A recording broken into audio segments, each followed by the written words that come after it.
Hey, so I'm Lou Ridley, and this is Gloria Johnson. Gloria, tell us a little bit about you. Well, I am from Knoxville, Tennessee. I am a retired school teacher. I taught special education for 27 years. Really got frustrated with what I saw happening in education and decided to try to change things through the legislature and ran for office. And now you're a representative for the state of Yes. Tennessee. So I asked you randomly on Twitter like a month ago if I could interview you because I feel as though my generation and the generation below me, I'm aging myself, but we're we have a lot of information coming at us all the time. So I feel like we don't have honest, concise facts to reference. It's like so much from either side. So I'm a human rights advocate, and it's very scary to me that when we left LA and moved to Nashville, I had no idea that we'd be in a situation where myself and the women around me that I value wouldn't be able to get health care if they needed it. And between the time that I DM'd you and now, Roe v. Wade has been overturned. So I guess I want to start out by understanding what the overturn means, what actually happens now in terms of what other laws are going to try, they're going to try to overturn what. I've seen someone, I mean, Clarence They've Thomas already was said, tweeting. yeah, Thomas and a couple of high ranking Republicans have talked about uh, gay marriage, same sex marriage being on the table, birth control being a potential loss as well. This is horrifying. This state is now dangerous for women and for children. It's been dangerous for women and children. It was juxtaposed because just most recently they had the gun decision, the New York decision, as far as guns can go, and they said guns were just too important to leave up to the states. Right. So we can't let the states regulate guns because guns are just too important. But the next week they say, well, women aren't that important. We'll let states decide whether or not to regulate their bodies. Right. And that's what they did. They have said women are second class. The Supreme Court of the United States said, well, 6 people on the Supreme Court said that women are not equal, that they do not have control over their own bodies, and they cannot be trusted to make decisions about their own bodies. Therefore, we are now second class citizens, and the state can decide how to treat us. The government, the MAGA Republicans in Tennessee, get to decide my health choices. Right. Pure insanity. Right. Whether you are support abortion and don't support abortion or not, you have, if you are agreeing with this, you are agreeing that women are not equal. This has taken us so far back and created such a danger for women.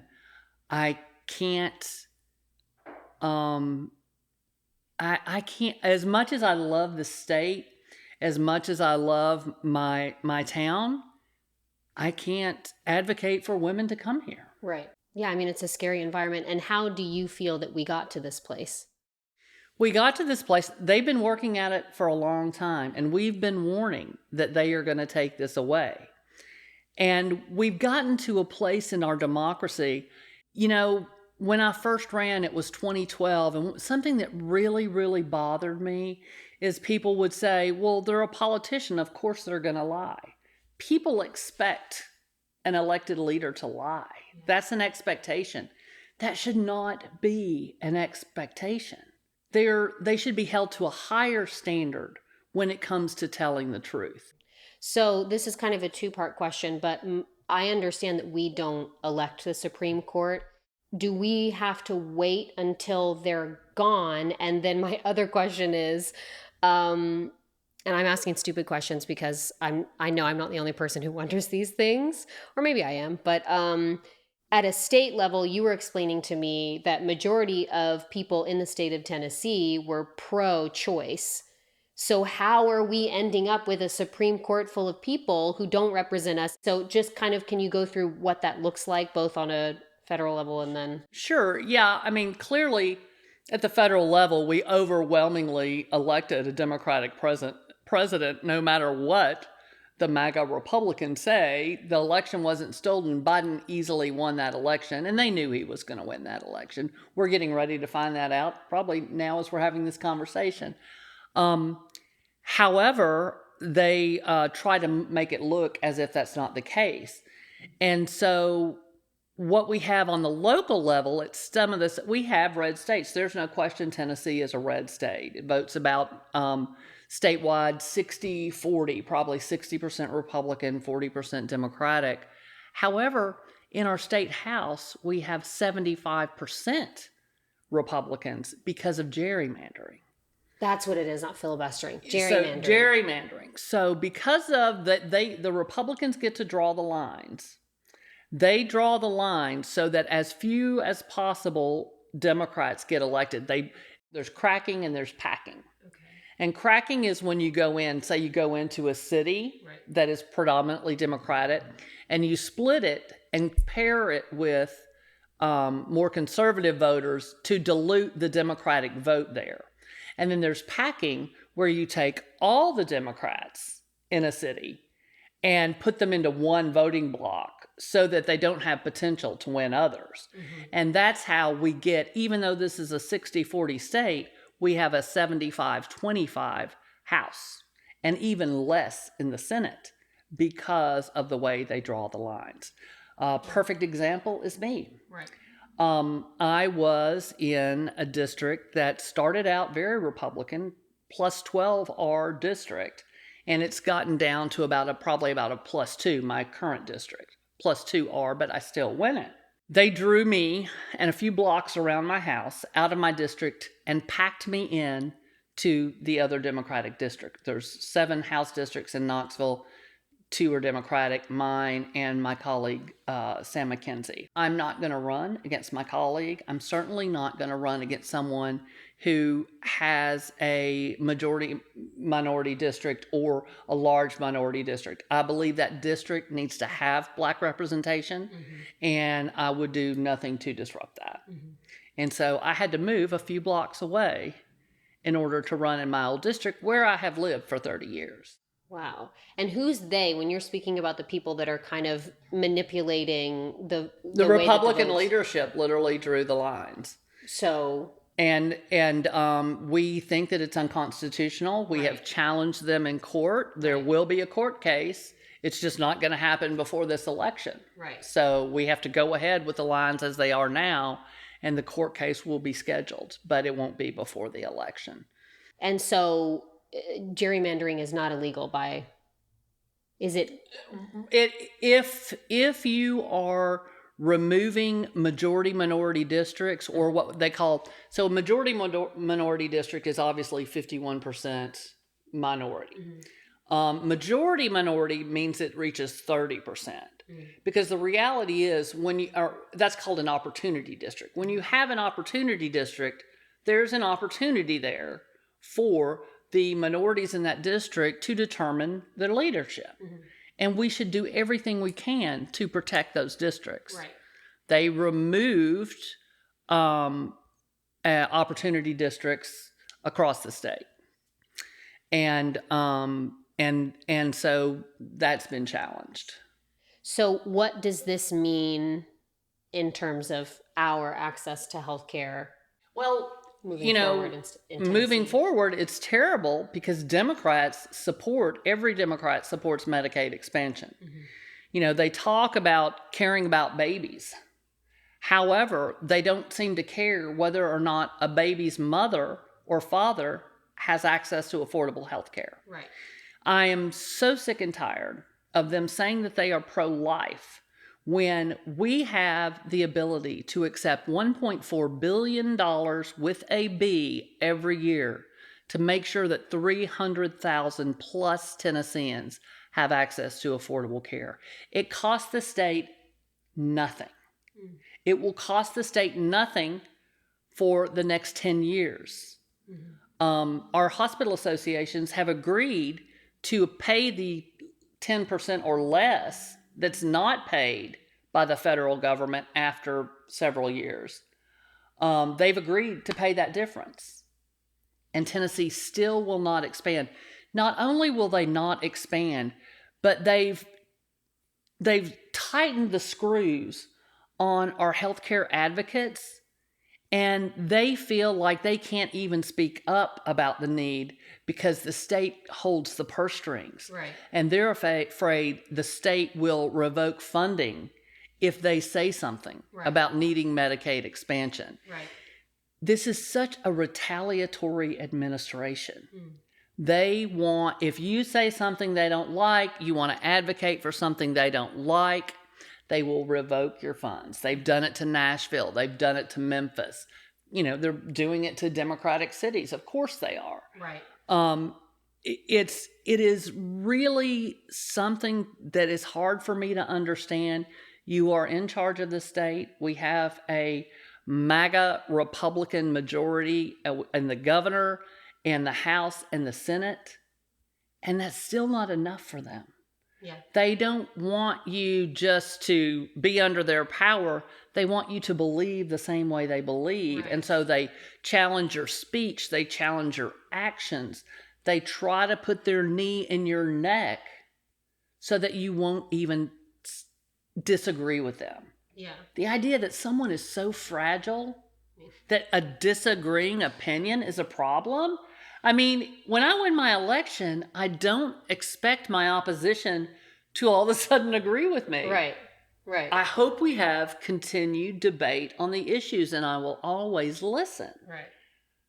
But the idea that you think that now we have to agree, how small is a mind and an intellect that can't handle debate and disagreement? Well, that's what I was going to say. Emotional intelligence seems to be one of the least prevalent skills in our political system, and that might have something to do with it being predominantly male, or maybe it's just the people that have ended up there. But either way, the lack of emotional intelligence is scary because these are the people that are making all the decisions for us, and they don't give a shit about us. Right. Clearly.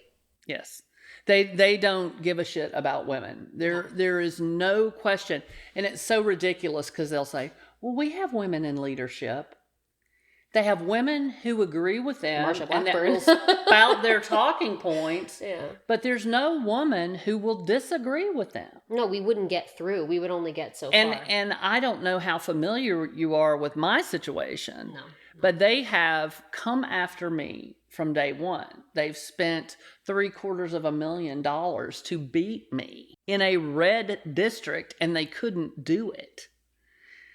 They did it twice, but I've won 3 times. And then when this last session, when I voted against the speaker, I was the only person in the House to vote against the speaker because I felt that the speaker wanted to keep the bust. He was fighting to keep the bust of Nathan Bedford Forrest. Sorry, I can't vote for that. Yeah. He is the reason we didn't have Medicaid expansion, and he's the reason people are dying in Tennessee without health care. And there was no way I could vote for him to be the leader of our House. And I voted against him, and I am the only person who did not get an office. Wow. He put me in a closet for a year. We moved to the Cordell Hull building a few years ago, and they said the reason for the move is so that everybody has a comparable office. Everybody has windows, everybody has a room for their assistant, everybody has room, all of these things. They literally took a tiny conference room with one phone and a desk in it and made that my office. All my furniture was gone, the table and chairs where I work on bills with constituents. And this was during COVID, and so there wasn't even 6 feet in the office to social distance. And they didn't care about that. They weren't wearing masks anyway. But, I couldn't even have someone in my office and be safe. Yeah. And for an entire year, and then they gaslit me. They were gaslighting me. Well, Gloria, why do you think you need a bigger office? Why do you feel like you need a bigger office? They must have asked me that 15 times when I asked to meet with them. Right. And I said, I want a comparable office. There are 99 members, and there are 99 member offices. And this is who they are. They didn't just put me in a closet office. Across the hall sat the empty member office. No one, for a year, it sat empty. So who is above you that is able to do this to you? The speaker. The speaker. Mm-hmm. And they sort of just totally filter down what they him, want. and of course his leadership supported him 100%. But I infuriate them. Yeah, of course. And you know what? Good. And I didn't change a single thing I did. Mm-hmm. I didn't do any of that. But I'm recently have been diagnosed with myopathy, and I use a scooter for longer distances. I need to use a scooter to get to the Capitol, that sort of thing. And I said, you can give me an office that fits my scooter, or we can have an ADA lawsuit. Yeah. It's up to you. Yeah. But you had to go through that to get the office that everybody else was just given. Right. Yeah. I had, they built on because one of the things that I said in the meeting, is I don't have a place for an assistant. At the time, my assistant was working from home because she was ill or because of COVID. But when she came back, there was no place for her. Mm-hmm. They had all of her stuff in a super narrow, long closet that there's no way a human being could fit in, especially a human being with cancer. And so what they did was there was an alcove in the hallway next to my little closet, and they built out the alcove. They spent $10,000 turning that into literally a jail cell size office for my assistant. And then by creating that office, it took away part of my space in the room because they had to put a doorway. Yeah. So they spent $10,000 to punish me when there was an empty office sitting across the hall that they could have moved me into. 10,000 taxpayer dollars, just to be clear, right? 10,000 taxpayer dollars. Just want to make sure. Absolutely clear on that one. It's frustrating to me because I'm sure you didn't have time to look anything up about me, but I run the nonprofit in LA, and we sponsor people that are battling addiction and being unhoused. And people are like, well, I donated $1,000. Why aren't they da-da-da-da-da? I'm like, baby, it costs $40,000 or $50,000 to get them through the system. And that's if they don't relapse.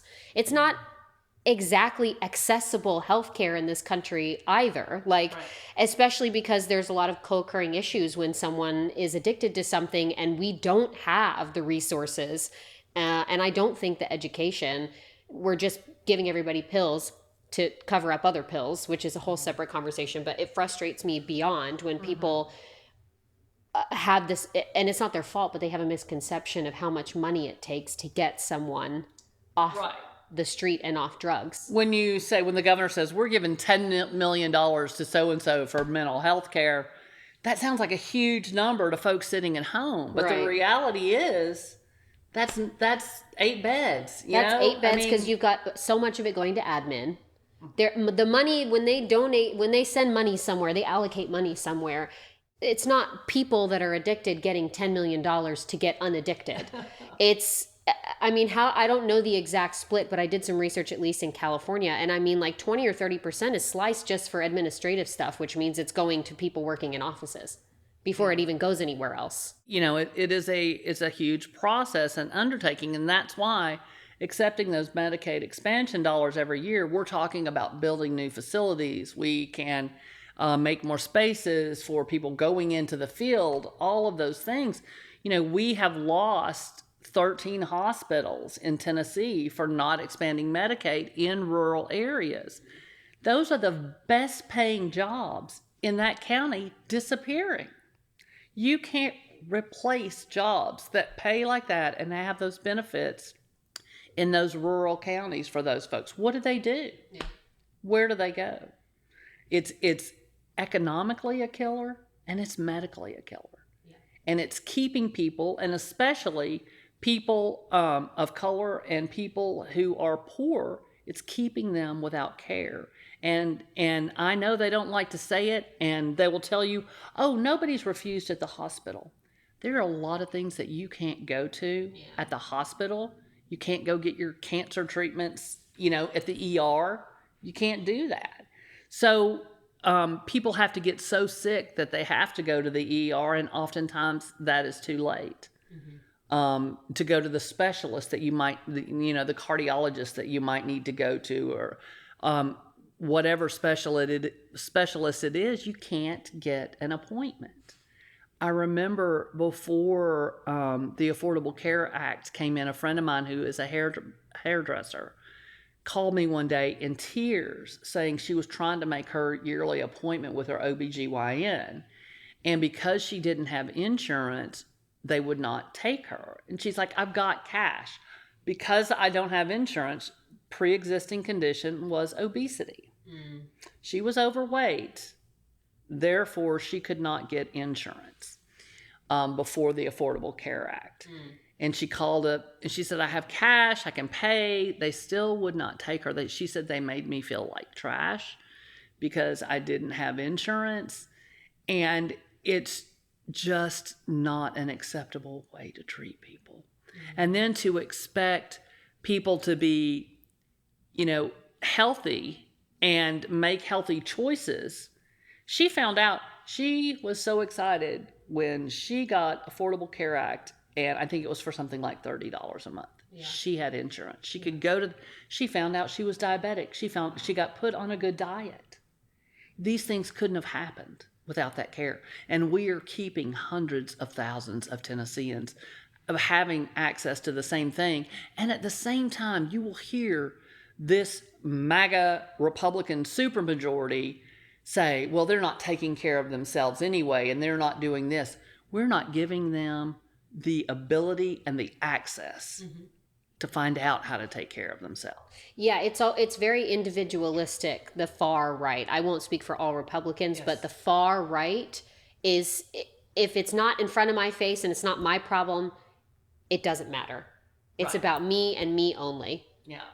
And that's so scary because, again, those are the people making the decisions for us. And they're people that don't give a shit about anybody but themselves. Right. And they're giving lip service to this pretending like they care. Right. They'll say, oh, we care. Teachers are wonderful and we care so much about them. Oh, except for they're causing problems during COVID. And now the legislature is actually pretending like or acting like teachers are groomers and predators.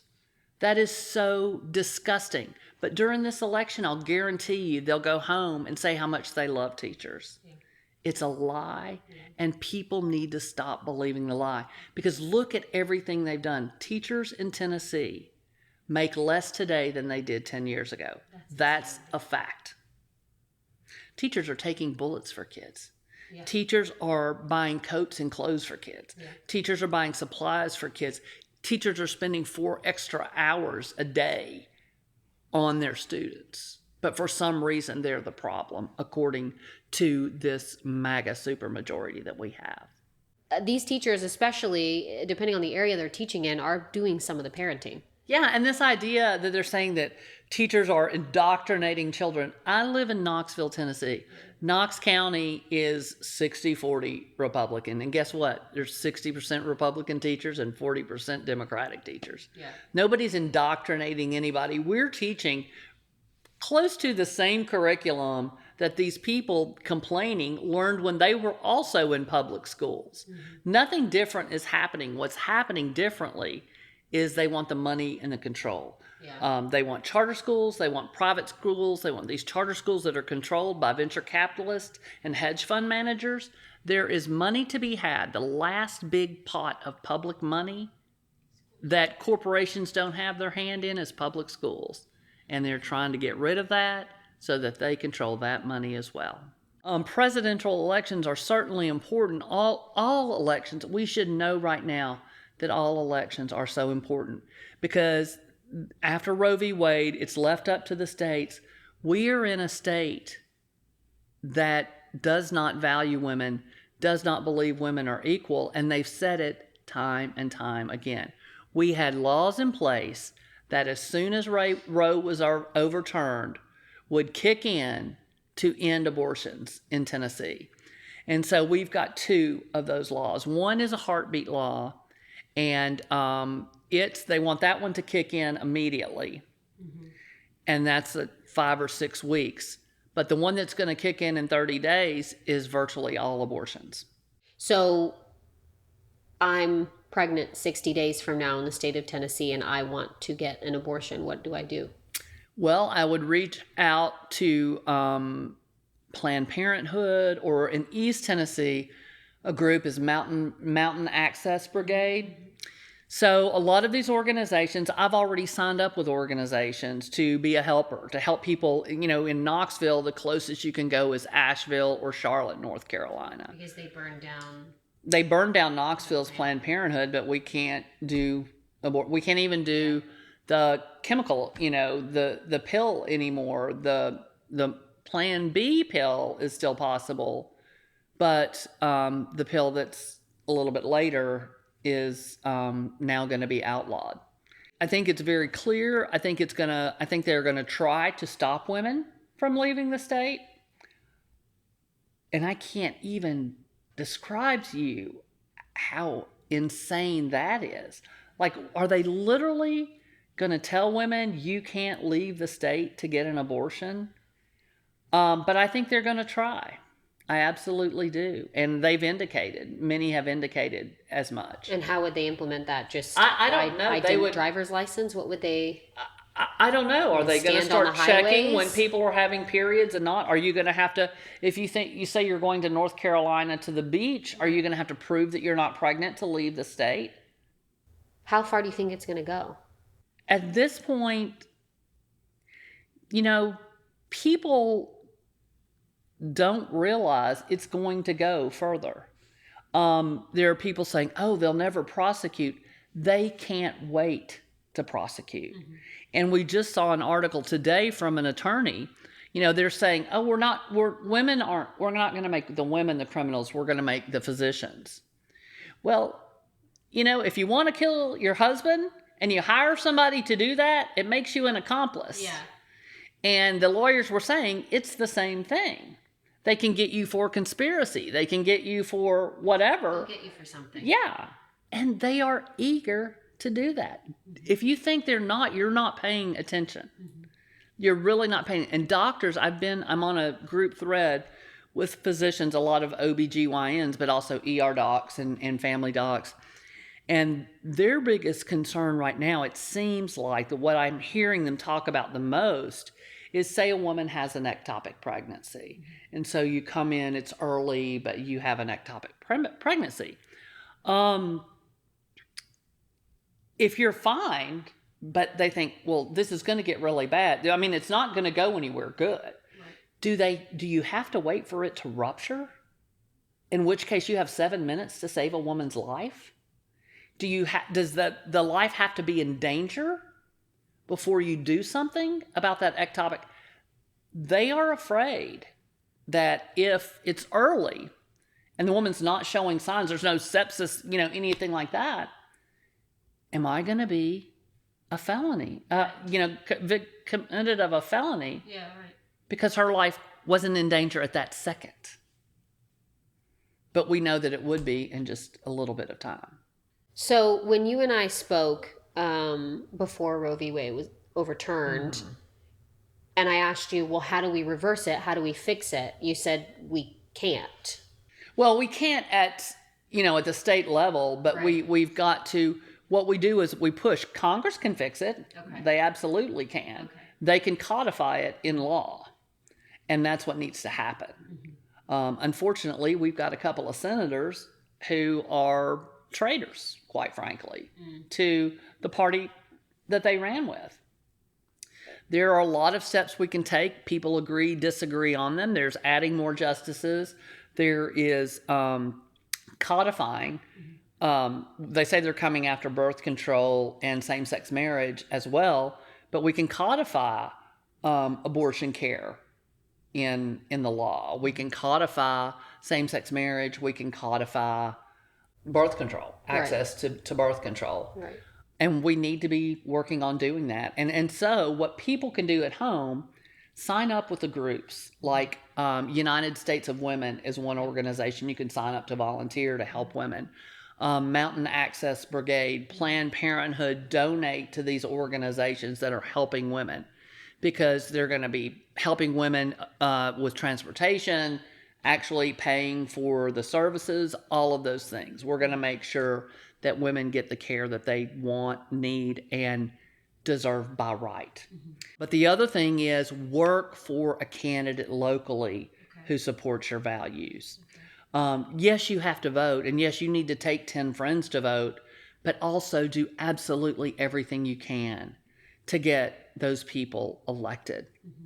You know, there are some, and I can tell you of the Democrats that I'm aware of that are running statewide, every single one of them is more qualified than their opponent, their Republican opponent, without question.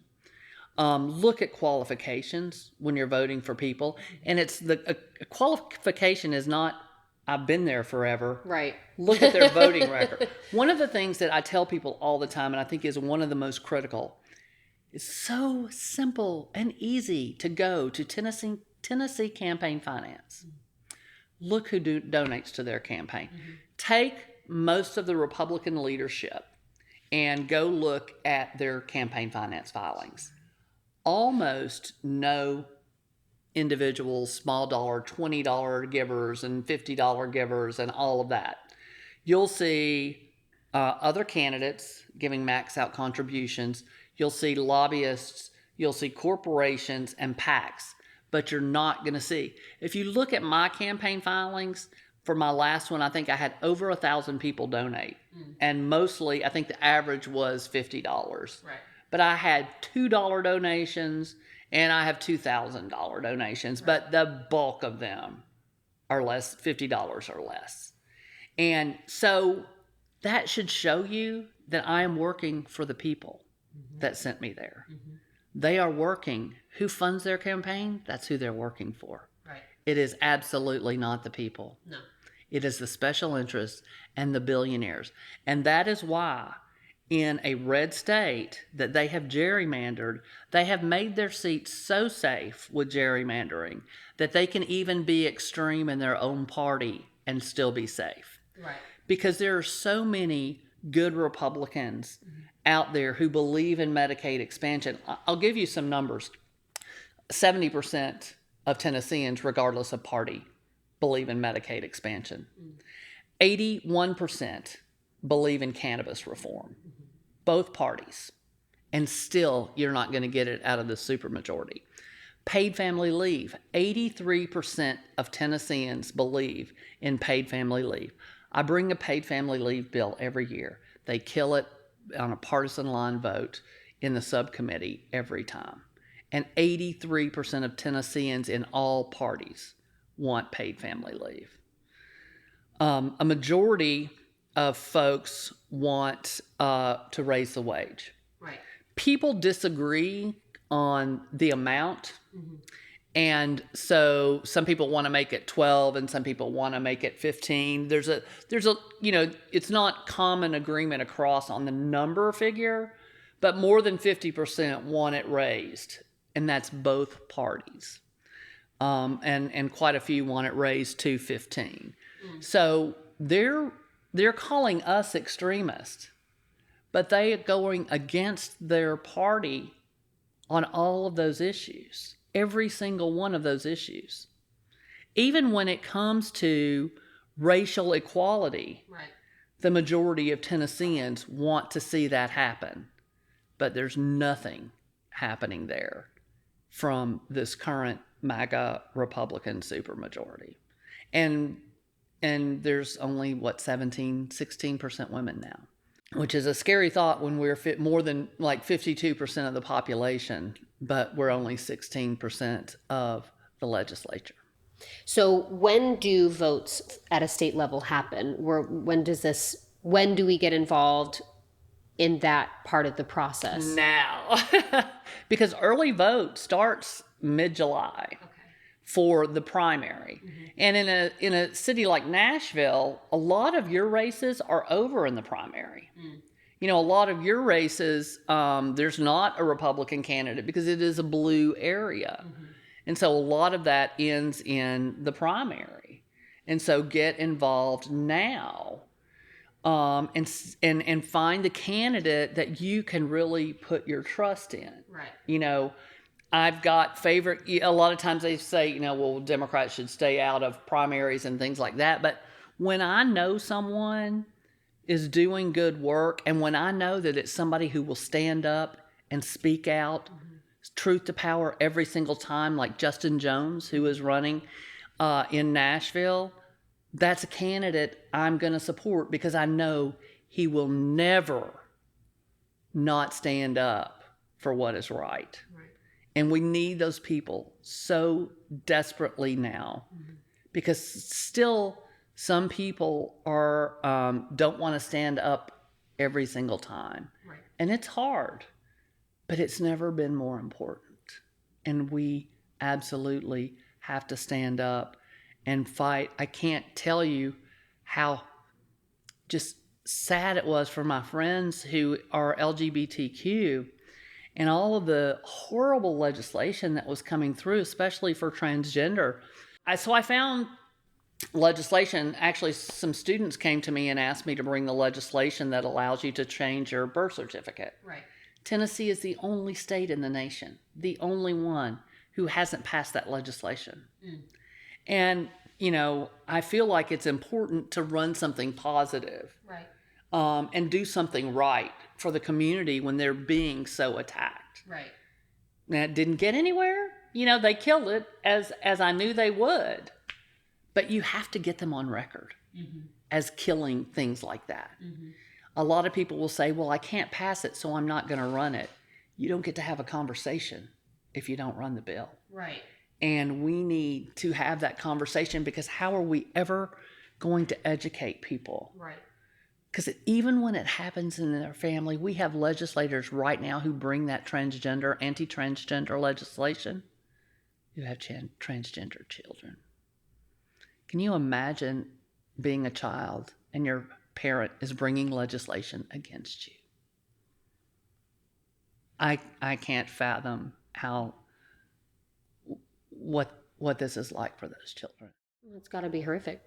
I mean, it's got to be. And it just, as someone who's not educated in politics very much, I see a lot of the human side, and I don't understand why we're so obsessed with other people's business. I don't understand the far right and their obsession with control over everybody, their health care, their bodies. Don't worry about it. It doesn't affect you. It's not your business what I do or what a transgender person wants to do. It's right. Let them do what they need to do. And it kind of goes back to that same thing of, why do they have to agree with you? They don't have to. Why is it so important to you that you not only be right or win, but that other people agree with you? Everybody's going to, that is the spice of life. That's why this country is great. That's why there's nothing I love more than walking down the street and hearing a different language. I love that. I want to know where they're from. I want to know, it's wonderful. And the idea that people don't embrace that and actually are afraid of it, it just tells you so much about how small their brain and their world is. Yeah. I mean, your world is so small that anything that looks different from you or looks different from what you see as your community is terrifying to you. I mean, that's why I think these scared people, it shocks me sometimes that they go outside. Because, and of course they take a bunch of guns with them, because if there's something that looks different from them, obviously it's threatening them. Nobody's threatening you. Nobody cares about you. It's just like they're the scaredest, most small-minded. I can't understand it, but it is a few people. It is not the majority even of the Republican Party. But they're the loudest, and they're the one making the noise. And if you're a Republican and you want to win a primary, you have to get those people fired up. So you have to bring up, there's a lot of Democrats that will say, well, we shouldn't be talking about LGBTQ and guns and abortion. We should be talking about the things that Democrats are fighting for, which is, health care and education. Yes, we're not the ones bringing that other stuff up. Right. They're the ones bringing up heinous legislation. We can't ignore it. Right. We have to call it out. Yeah. We absolutely have to do that, because we can't let anyone be targeted. It's not acceptable. A trans person's choices and their family's choices have nothing to do with you. Right. They just don't. Me getting an abortion has nothing to do with you. Absolutely.